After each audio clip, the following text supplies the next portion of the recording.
Sold my late husband's Rolex to pay for their honeymoon. But the pawnshop owner recognized my name and gave me the whole vault. Along with a list of what they tried to sell, I woke to the low hum of the ceiling fan and the stale hush of dawn filtering through curtains of threadbare linen. The living room felt like a stage set to highlight my invisibility. Yellowed light pooling on once grand furniture, shadows lingering longer than the furniture should have allowed. I had slept on the sofa again, the one in the corner where dust built up like silent witnesses. I was halfway to waking when a voice shattered the quiet. "Yeah? So what if we sold his Rolex, Mom? He was rotting anyway. It was the only thing he left behind. And you? You're just a useless old hag." Her words cut through the air, sharp as broken glass in bone. My daughter's voice, loud, smug, devoid of affection, all in one sentence. She stood across from me, backlit by pale morning light, arms folded with the triumphant air of someone who believed she had just delivered the final verdict. I blinked, startled awake. My heart seized, my throat tightened. I thought I might have hallucinated in my dream state, but no, she was there, wearing that perfect blouse, the one she bought the day she graduated from that fancy college. She had never said a kind word to me since. Then my grandson, half awake, shuffled in next to her and sneered, reckless in the way the young always are when they sense weakness. "Mom sleeps like rotting garbage, Grandma." "Grandma, who even remembers if you are alive?" The laughter bubbled cruel and raw, the bathroom tiles echoing like a grim applause. I sat perfectly still, my spine pressed into the worn cushion. My right hand tightened around the edge of the pillow I had draped over my knees. My breathing slowed so I could feel every insult as it landed, not erased, not ignored, but remembered. They thought I slept. They believed I heard nothing. But I heard everything. I could have answered.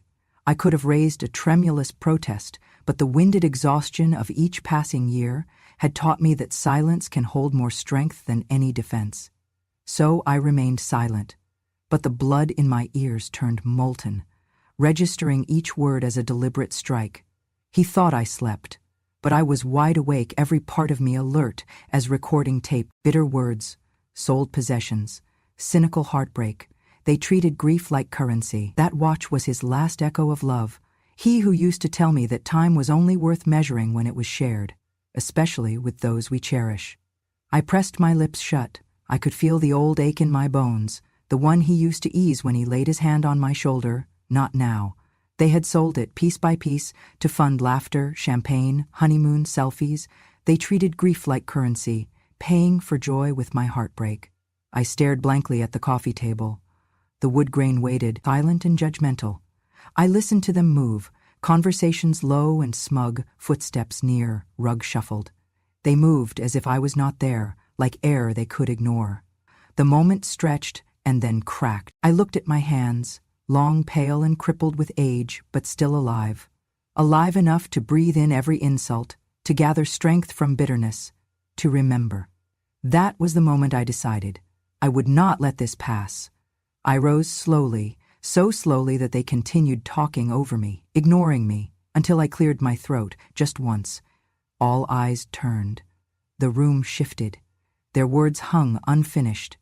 I inhaled so deeply that the morning light felt like a promise, not shame. And in that moment, the first spark of something else took shape. The knowledge that even when they think we are gone, grandmothers aren't finished until we say so. I used to believe that when you spent your life gathering words, memories, and stories, those things became part of you, woven into your bones like the rings of a tree. But in the eyes of my daughter, they turned a grandmother into a museum piece. Ancient, dusty, and oddly inconvenient. I once taught literature at the university. Modernist poets, women writers, people whose drafts looked raw and whose lives felt rawer. My own book about a pioneer woman's diaries had been cited nearly 60 times when I left the field. I had scholarships for graduate students. I could quote lines of Emily Dickinson without looking. But all of that became invisible when fitting into the polished world of LinkedIn and branding became more important than nuance or memory.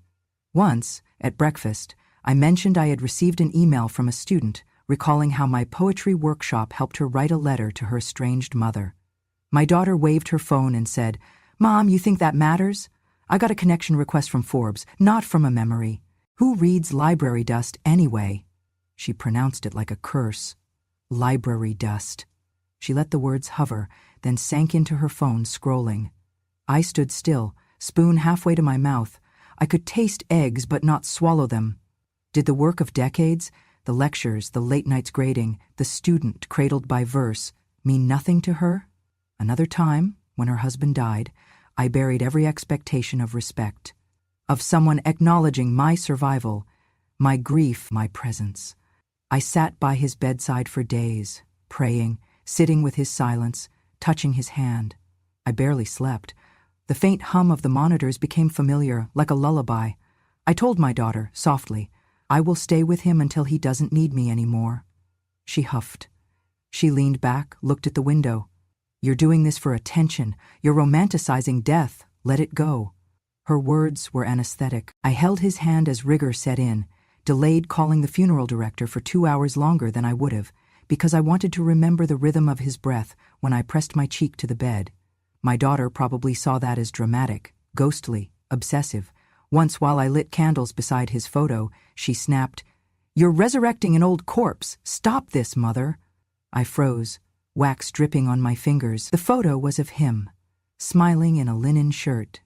Years before he was sick, before glass tubes tethered him to life, before silence followed his name. I wanted to keep that moment alive. She wanted me to move on, especially if that meant moving out of her online feed. That was the cruelest paradox. For 20 years, I had shaped her world with stories and history. She had published an essay about feminist voices in niche journals that got one frustration reply. Now she rose in the chatter of branding courses. She posted selfies at bookstores and titled them "Smart Girl, Brighter Future," while erasing me from the margins. The internet doesn't see ghosts. It sees campaigns, keyword research, optimization. I thought, so that's what they think I am. Ancient, outdated, something to be cleared out, like a tab on a browser you don't use anymore. But I remembered my students. I remembered letters from people wrung by grief who told me my novels helped them live. I remembered common room laughter about a line of Eliot as we sipped tea. Those belonged to me. And they still mattered. One stormy Sunday, I tried to bring her the new edition of Toni Morrison's essays, worn and annotated from reading with students. I handed it to her, and she said, "Books make my apartment look dated, Mother, like a historian's den. You want me to take them?" I nodded, hands thinning. I said no more. I walked away, leaving her alone with that beautifully quoted cover. Later, I found she had put the book back into the donation bin with a large note taped on. "Please feed them to the fire of progress." When I found it, my heart broke. Not for the loss. There's always things lost. But for how easily they rewrite their love with currency instead of lineage. I asked myself, is my mind so dated, my love so outdated? Or is it that knowledge is only valuable where it feeds platforms, not people?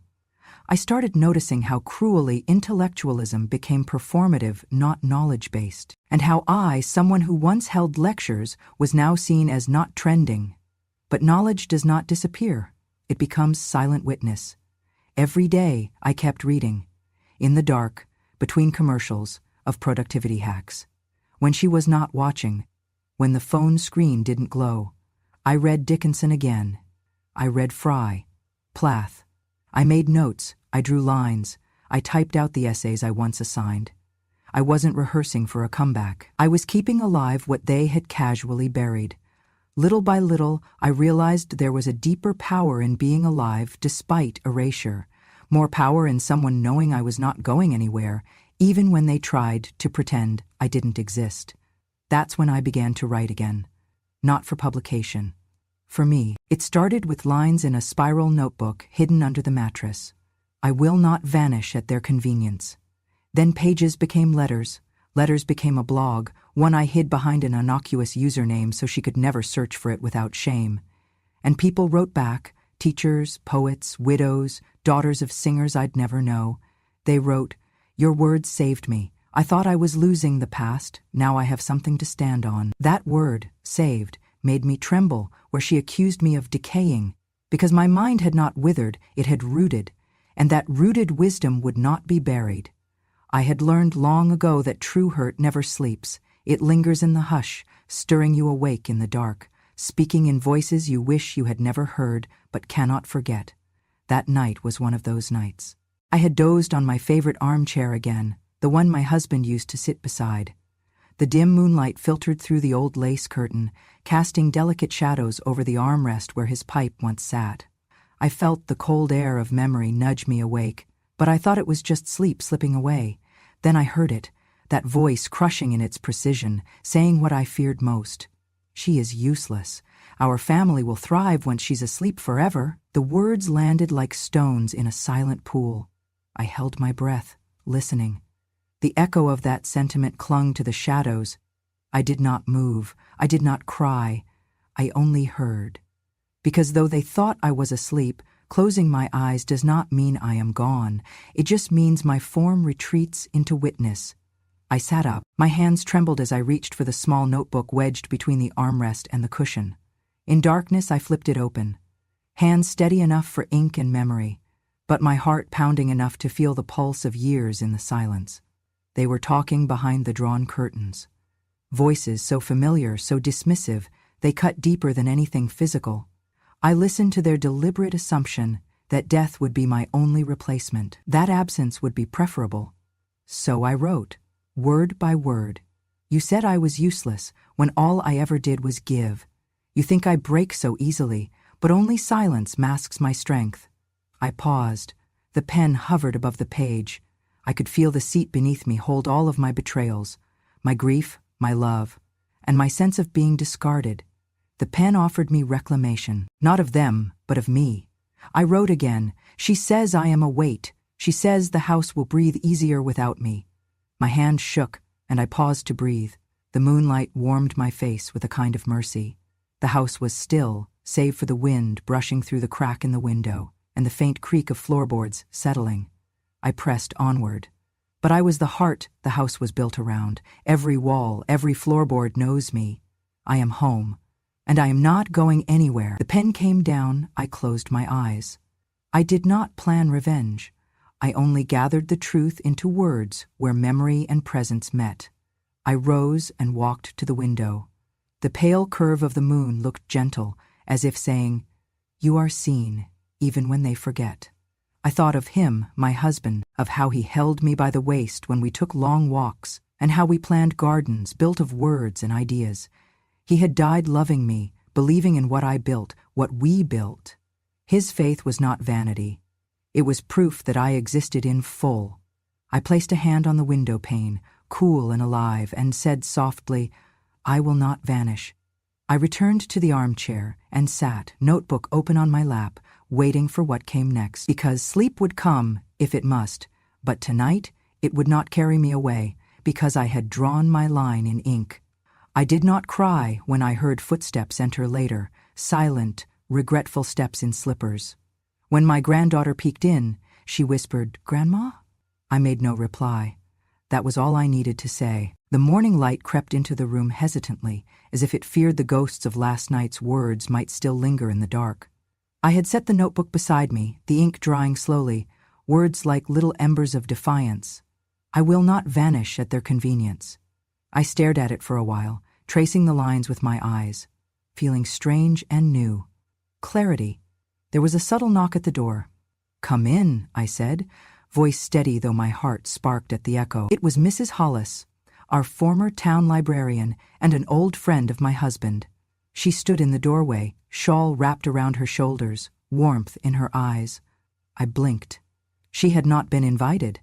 But then again, neither had Light or Mercy ever expected invitations. "Good morning," she said softly. She held a small envelope in her hand, and something metal glinting like hope. She came in without insistence, closing the door behind her. She looked around the room with gentle disapproval, as if surprised the place still stood. "I was at home when the news segment ran," she began, "about what was said last night." My chest tightened. I remembered the dread that had sunk into my bones.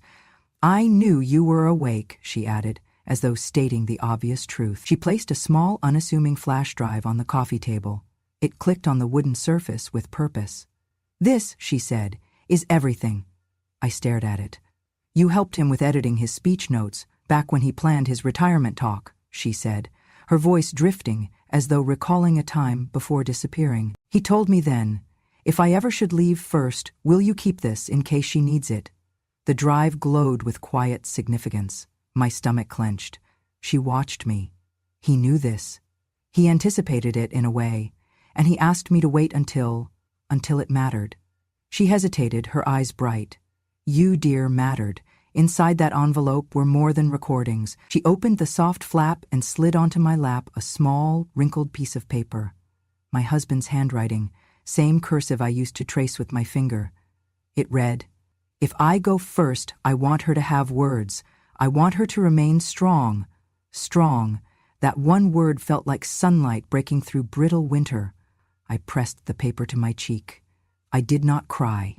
She handed me the flash drive again, and then, as gently as she had arrived, she left. I sank deeper into the cushion, clutching both the drive and the paper. Silence was heavy, but now it was not empty. It was full of everything unsaid and unsilenced. And then I knew what I would do with it. I would not wield it like a weapon.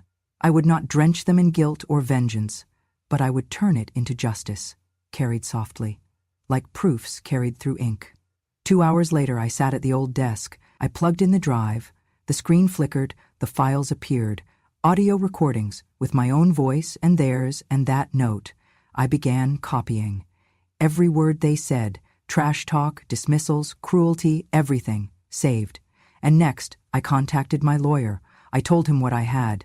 I sent him the note, the recordings, the silent vow. In the afternoon, I issued a brief statement, sent to our local newspaper, the regional affiliate, and the television station. It read simply, I have received proof of spoken erasure. I do not wish to persecute. I only wish for truth. Please verify everything here for public awareness. That note was in there, the quietly prescribed bullet, not to shame, but to testify. Within 24 hours, the story spread, not as scandal, but as a triumph of memory. Elderly wife receives husband's secret recordings, read the header. The tone was solemn, respectful. Conversations changed. Guilt crept into the silence. A respect that once belonged to youth alone had returned to me. I did not receive an apology that day, but neither was I dismissed again. Because power can look like proof, and strength like patience. I sat at my old writing desk that morning, its surface scuffed from decades of pens and paper and pleas for more time, more patience. I was not angry, at least not yet. I was steeled. The spread before me was simple. A small lamp, a laptop humming quietly, and the USB where everything lay, my justification tucked inside. I did not hunch. I rose slowly, straightening my shoulders, remembering how I once held myself when I stood before my student. Then I opened the laptop, breached its screen, and saw 2 files waiting. One was labeled Voices when I was quiet. The other, Final Note. I clicked the first. My daughter's voice drifted through the speakers, crisp and cold. She's useless, she said, casual as stirring sugar. Then the words I had heard in the darkness. We'll breathe easier once she's out of the way. No malice, just dismissal. I heard the second file next. It was my husband, his voice grainy yet warm. I want her to have words if I go first. I want her to be strong. I pressed pause. This moment was mine. I could erase it, say nothing. I could relent for the sake of quiet. But quiet led to erasure, and I had been erased my whole life, by anniversaries silenced, by praise hidden, by published words never mentioned. I opened a new document in my laptop. I typed, I do not wish to press charges. I do not want to devalue forgiveness. I only cannot accept being buried under their silence. I waited, remembering the calmness of his skin when he held my hand, the sincerity of his words years ago. I added, if my life is to be erased for their comfort, I am still alive and unburied. I created a short video. In it I spoke, no tremor in my voice. My daughter once said I was useless and that the house would be better when I was gone. But apparently, someone cared enough to leave me words. I do not wish for revenge. I only wish to remain. I attached the note from my husband as a visual. The camera panned slowly over each handwritten line.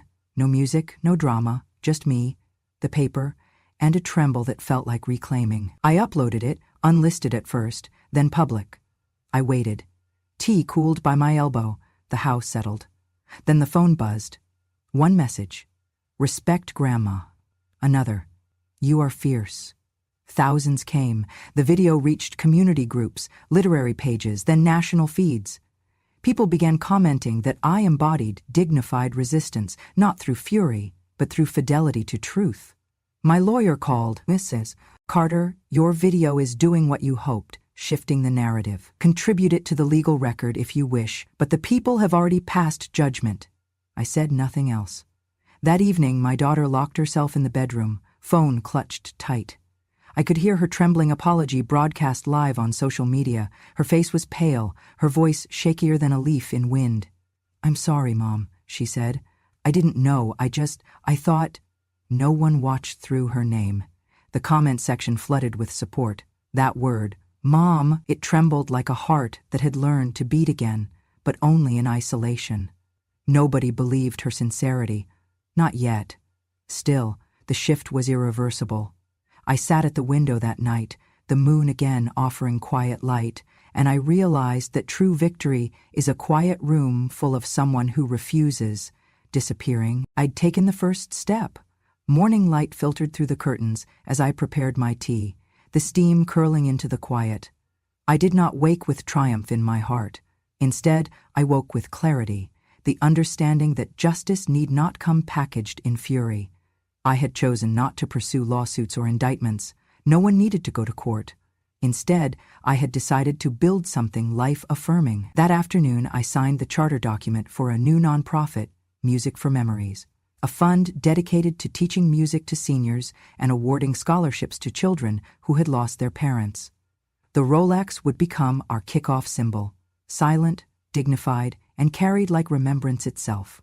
Once the paperwork was complete, we held a small event in the church basement, a modest ribbon-cutting ceremony, my old piano in the corner, and 2 children playing Czerny duets. The local paper covered it with a banner headline I will never forget. Local Grandma turns pain to power, launches music fund in honor of memory. Word spread fast. Within days, regional news outlets picked up the story. The radio station interviewed me. I spoke softly but determinedly about memory, legacy, and how music bridges lives and ages. You turned your sorrow into something beautiful, the interviewer said, voice hushed. I smiled. In the second week, one of my neighbors came by the house, wiping his eyes. You always gave me your best when I needed it as a kid, he said, voice cracking. Now you're giving your gifts to the whole town. I blinked away tears. I'm just doing what he taught me. Why fade away when you can still make someone feel seen? Just after the fund went public, I received word from a lawyer. The will had been updated months before any of this happened to reassign every cent of inheritance to Music for Memories. I had quietly insured in private years ago while he was still alive, but I never announced it, for it matters less who inherits than what is inherited. I stared at the screen. No contact burned in my chest, only peace. She was not punished. She just didn't inherit what was never hers to earn. That evening, the live camera feed from the inaugural lesson session, 20 seniors and 5 children playing together, shifted from private to public. The view, trembling fingers learning scales, faces lighting up in discovery, laughter threading through notes. I watched, resolute. Then came the letters. A woman, a refugee, wrote how her own losses had accompanied her for decades. She said, reading her letter, I thought I would never hear music again. Your gift reminded me how to breathe. A soldier's widow sent me a photo of her son playing clarinet under a tree. His cheeks were red, his eyes shining. This is your legacy, she wrote. My daughter finally posted an apology on social media, short, stuttering. But no one pressed like. The comments were gentle, saying, actions speak louder, and she already spoke with dignity. That weekend, members of the town school board invited me to speak during the local arts board meeting. They proposed a mandate. The school system would offer music lessons to any student who felt forgotten, no fee required, inspired by Music for Memories. I sat before them, quiet. Then I softly said, music taught me how to survive being unseen. I hope it teaches them how to be heard." They applauded. In a final community moment, the corner store owner, whom I once tutored the alphabet during her childhood illness, knocked on my door. He handed me a small handwritten note. "I remember you teaching me letters when I was slow and sick. Now your music teaches us to remember. Thank you." I placed that note beside the Rolex display in my home. I did not seek applause. I do not want a stage. But the world finally saw me. Standing at the recital of the first-year students, 20 seniors and 10 children, I heard the notes drift like breath, weaving lives together. Then I whispered to myself, "Revenge does not have to roar. Sometimes the sweetest justice is learned in song." And outside the fireflies pulsed, as though answering with light. In that moment, I understood, healing doesn't always ask for applause, it shines quietly. And the music did not stop. I often start my mornings at the little house by the lake before the students arrive. Mornings are my favorite, when the air is soft and the world feels new, even if you've lived in it for decades. I breathe in the green of the water, the song of ducks, and the faint scent of lilies drifting from the garden. Then I open the studio door, where a worn wooden piano waits like an old friend. Today, I have 10 students, 5 seniors, 3 children, and 2 teens. Their ages spread across the spectrum of life, but here they meet on neutral ground. Music. The room hums with anticipation as they take their seats, notebooks set aside, fingers poised over keys. A young boy, maybe 8, his cheeks still shedding baby fat, hesitates before me. "Grandma, why don't you hate them?" he asks, voice honest and heavy. I pause. The piano rests silent beneath the afternoon light. Memories flash. Insults that once shattered nights, hands that never offered comfort in grief. But I do not respond in anger because hate does not compose songs, it only interrupts them. I smile warmly and say, quiet enough that only he can hear, "Hate doesn't fix anything, but music heals." His gaze softens and he leans closer to the keys, his fingers press down. The note rings, shy and clear. Others watch. In that moment, they see what I have seen all along. Forgiveness is not forgetting. It is making space for something more creative than pain. My reputation has grown quietly since Music for Memories began. I am no longer just the grandmother next door. I've become something else, a living testament that love is not erased when technology supersedes tradition, and that kindness can win even when silence was expected to swallow you. I glance out the window, seeing the lake warm with afternoon light. My students play a duet, 2 voices, senior and child, winding a melody through time. The room hums with possibility. A local reporter once came to intrigue. She later wrote, "From Rolex sales to legacy tales, the quiet power of an Oregon grandma." I don't read such things for praise, but I keep the clipping tucked into my piano bench. It's a reminder, real strength doesn't shout, it listens, it transforms. After lessons, community members line up to thank me. The former librarian brings cookies. The mayor shakes my hand and says, "You've changed the heart of this town." Not because I demanded change, but because I simply remained. Later, I sit with my notebook under the wisteria by the studio. I write one line. Silence is not the absence of noise. It is the echo of choice. I write another. Music endures where malice decays. I close the notebook and listen to the wind through petals. My life does not end at regrets or the cold words of those who believed I was obsolete. It lives in the notes we exchange across generations, unforced and human. That is victory, not with fire but with tenderness. I rarely pick up my journal these days. It stays open on the side table, pages warming to the sun that pours in after lessons finish. But tonight, I wrote on the last blank page, "Revenge doesn't have to be loud. Sometimes it is just dignity lived." In that simple phrase, I captured all I've learned. Power is quiet when earned with compassion, and strength doesn't require spectacle. I held the pen a long moment, then closed the book and set it beside my bed, placing pressure on its cover as though sealing a promise. I didn't fall asleep with triumph. I fell asleep with peace. Later, I woke to a whisper of melody carried from the studio where I teach. A gentle veil of night hushes sounds, but tonight the notes drifted with warmth and life. I rose, slippered feet finding the hallway floor.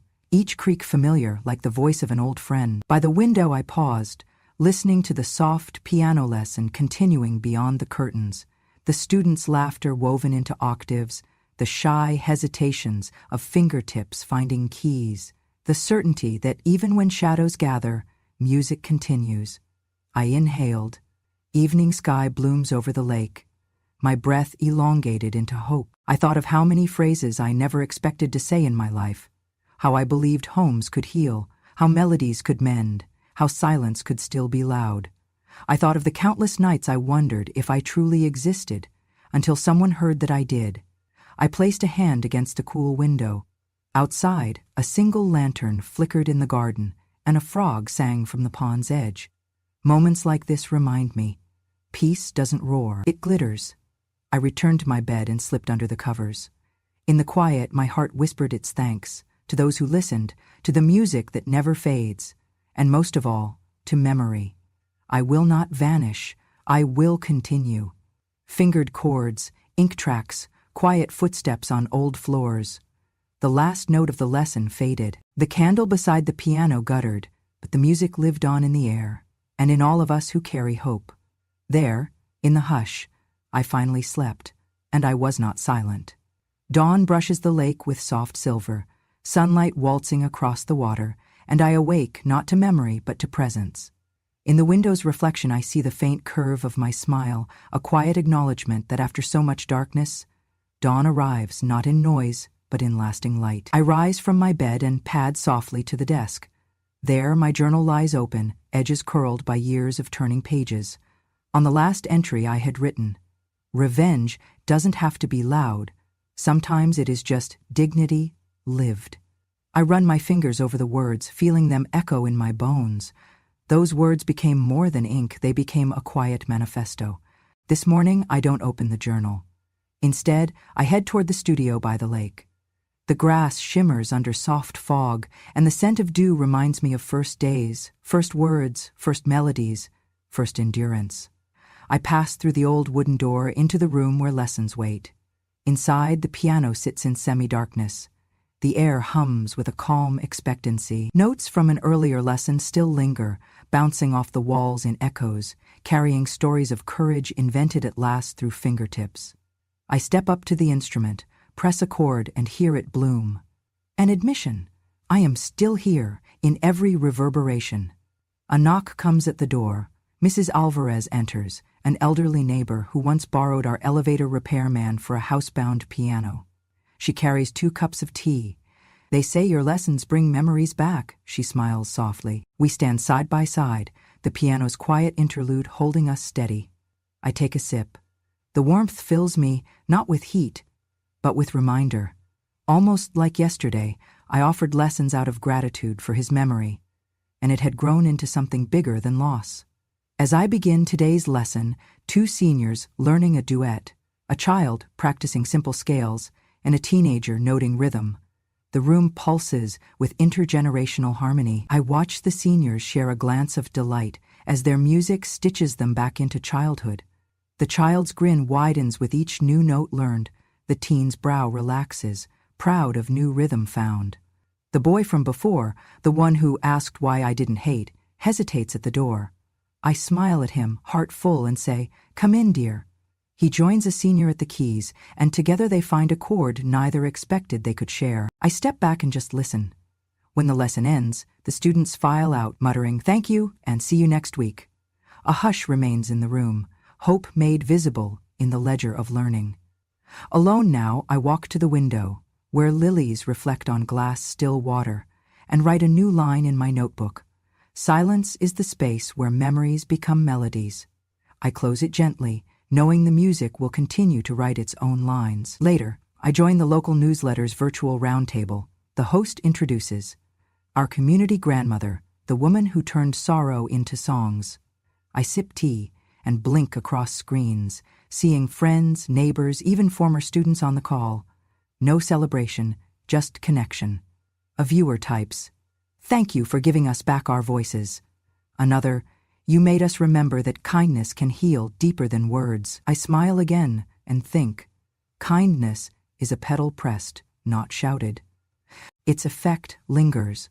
After the call, I let the screens go dark and sit in stillness. I breathe in deeply, the gentleness of forgiveness filling me. That evening, I lead a small concert in the studio, candlelit, for residents who cannot travel. Elderly couples, widowed neighbors, fragile hearts seeking company. We play memories, lullabies, folk songs, a piece my husband once loved. The notes weave through the room, a canopy of sound stitched by longing and remembrance. The last piece is simple, a melody of thanks. After the final note, silence follows like a benediction. I hold theirs and they hold mine. No applause necessary. The room understood. A neighbor leans in and whispers, "I never thought a house that felt haunted could feel this alive." I quietly answered, "We only thought it was silent." We were wrong. Returning home, I pause with my journal again. I write, "To those who wondered if I mattered, here are the songs that say I still do. You see, I do not need a legacy carved on tombstones. I need a song that doesn't end." Outside, the wind rises. I open the door and feel it, what I learned decades ago. That presence matters. That even when love is taken for granted, it is never erased if you keep playing. I step into the night. Music hums behind me, carried by moonlit lilies. Time does not hush memory. It echoes it, with resolve. I turn off the light, and in darkness I still listen. The melody doesn't stop. If this story stirred something in your heart, if you've ever been underestimated, ignored, or quietly erased, then you understand what it means to rise without shouting. Here, we honor the women who remember everything and who finally speak, not for revenge, but for truth. Subscribe to Grandma, True Stories, for more real voices, real memories, and the kind of justice that doesn't need noise, just time. Because silence isn't weakness. Sometimes, it's wisdom sharpening its edge.